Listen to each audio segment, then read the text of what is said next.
Fort Worth, let the world hear you roar!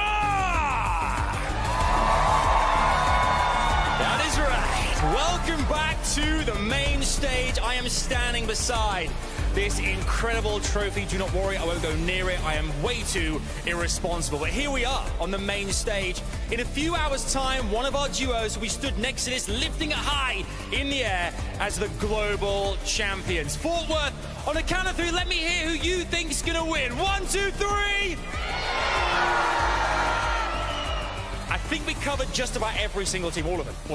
For you guys at home, you were in for one heck of a ride. We are here to players getting ready. They'll be out very shortly, but it all comes down to this. This is it. The FNCS Global Championships 2024. Fort Worth, one more time, make some noise! Zeke, Levin, Buddy, Vivid, we can't wait to get things started. Over to you.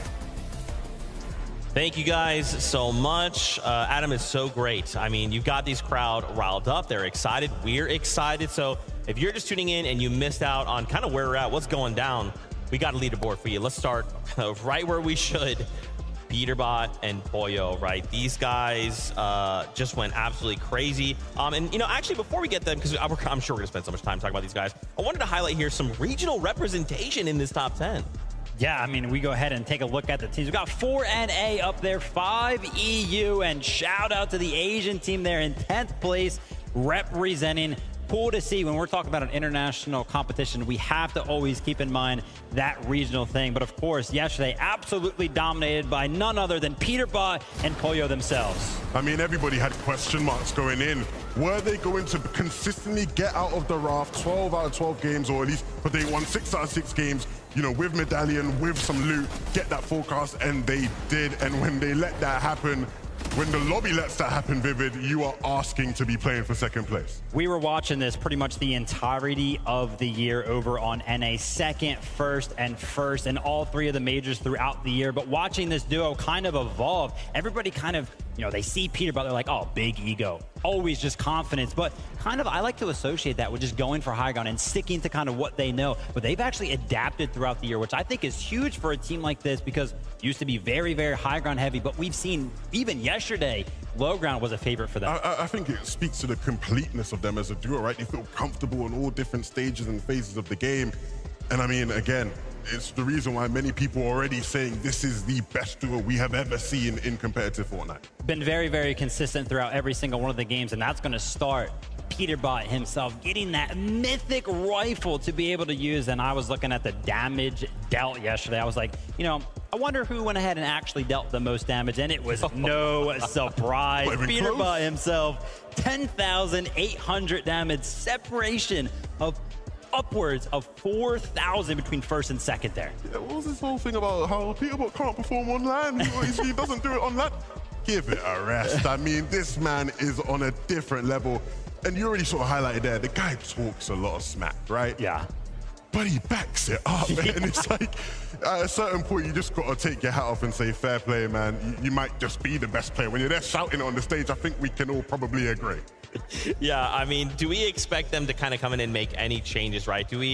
Let's just pretend there's some crazy world where they're just like, they don't make it off spawn. Like, is that even a thing? Like, do we expect them to come out and just do more of the same we saw yesterday and now with a 1.5 times multiplier? Nah, I think it's going to be more or less the same as what we saw yesterday, right? Zeke was kind of having a conversation earlier. It was like, yeah, they're kind of contested over at the raft. Like, that could kind of cause some problems. Levin, let's be honest, they're really not contested at all. They're getting the exact loot that they want. Nobody's really messing with them. But it's not even the loot at the raft that we should really be paying attention to. It's the rotation out of that happens so fast towards that forecast tower. Right. Yeah, I mean, the impact of forecast towers has just been insane, right? You ask the players, how crucial is it? And a lot of them will tell you, you get forecast tower, you better have a good game because it is just so crucial. And these guys are using it so well to their advantage every single game, it feels like. Absolutely. I wanted to highlight there the duo in second place and talk about them for a moment. It's Thomas HD and Queasy. I think the duo that's going to perform the best this weekend is probably going to be Peterbot and Pollo. They've had like a really dominant performance this year, so yeah, I think that's it. I think the duo that's going to perform the best this weekend is probably either Vico Flixie or Cami and Seti.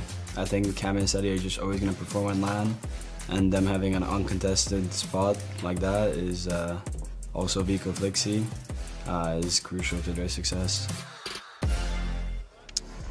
Man, oh man, Queasy and Thomas HD. I would love to see them pick up their first title for Thomas HD in this setting. We put a 1.5 times multiplier. We put a Monarch pistol in the hands of Thomas HD. Anything could happen. Yeah, I mean, yesterday, me and Levin were watching the games. We were like, oh, okay, let's go ahead and check out what Thomas is doing. Oh, hitting headshots with the Monarch pistol, I see. Yeah, just pretty much carrying that Surge game for the duo. I mean, look, we got a lot of Danish observers, you know. They love to watch their own. And to be fair,